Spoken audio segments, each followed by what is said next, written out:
COSMIC is a constellation of satellites that orbit the Earth and provide measurements of temperature, pressure, and moisture in the atmosphere. These measurements are important, and it helps weather forecasting because it gives us an understanding of what the atmosphere is doing at different levels in the atmosphere. The COSMIC 1 program, which was 6 satellites launched in 2006, was sponsored by a number of agencies. The National Science Foundation, NOAA, and Ucar actually carried out the program with the sponsorship of these agencies and with the cooperation of the National Space Program Office in Taiwan. 3, 2, 1, and 0, and liftoff. With the advent of new space technology and the ability to launch larger amounts of mass into orbit, we're able to put multiple satellites into separate orbits, and this is very beneficial for the COSMIC 2 program. With the COSMIC 2 Formosat 7 mission, NOAA is leveraging the large, significant investment that the National Space Organization in Taiwan has made to procure the spacecraft, as well as operate the command and control facilities.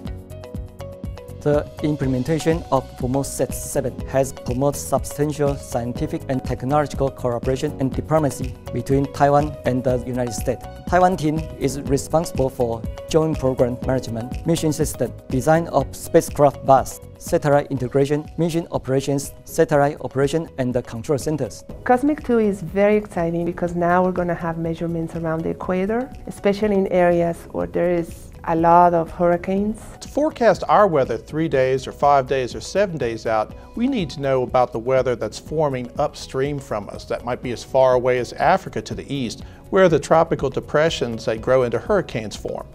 For hurricane prediction, the most important element is the moisture and its variation. 90% of weather is associated with the moisture in the air. Rainfall, clouds, hail, snow, they all are related to the change of the moisture. The Air Force partnered with NOAA to provide the sensory suite for COSMIC 2. That includes all the sensors, so we have 3 sensors on each spacecraft.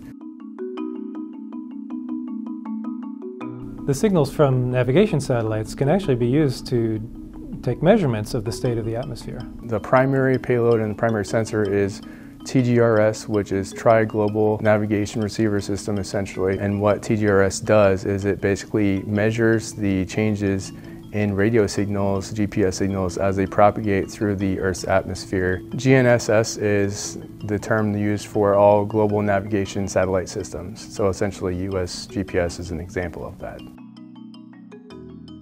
The signals from these satellites pass through the atmosphere, and when they do that, they bend and slow down just a little bit. So the bending of the radio waves follows the same principle as the bending of a laser beam that passes from the air into a glass of water.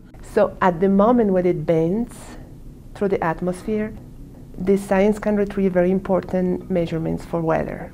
So therefore it gives a very nice uniform measurement of the whole globe. It's going to provide a wealth of measurements that we can use for our numerical weather prediction models. It'll provide more than 6,000 measurements with higher accuracy than any other method that we have. Numerical weather prediction is a system we use to forecast the weather. And this system includes instruments that measure the weather and the temperature. It includes a numerical weather model, and it includes very big computers to process all of these data and produce forecasts. The more accurate data you have going into your system, the more accurate your forecast will be coming out.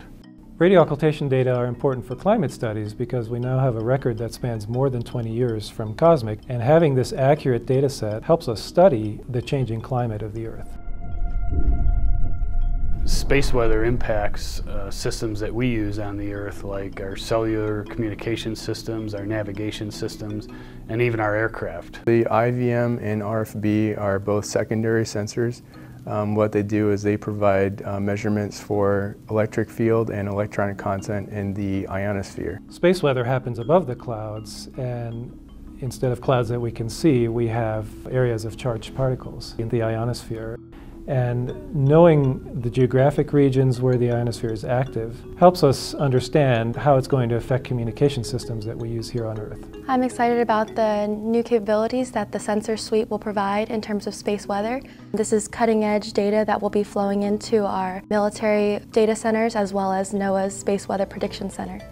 We're excited for COSMIC 2 because it can help us to better anticipate and forecast ionospheric effects and their impact on communications and GPS signals. Radio occultations have been shown to be of the top 5 most impactful types of inputs that you can put in numerical prediction models to reduce the forecast error. The sensor suite is fulfilling a gap and providing a capability that we do not currently have in space weather and terrestrial weather. COSMIC 2 will provide 10 times the number of measurements that previous systems provided. And these measurements will help us improve our weather forecasting in the future.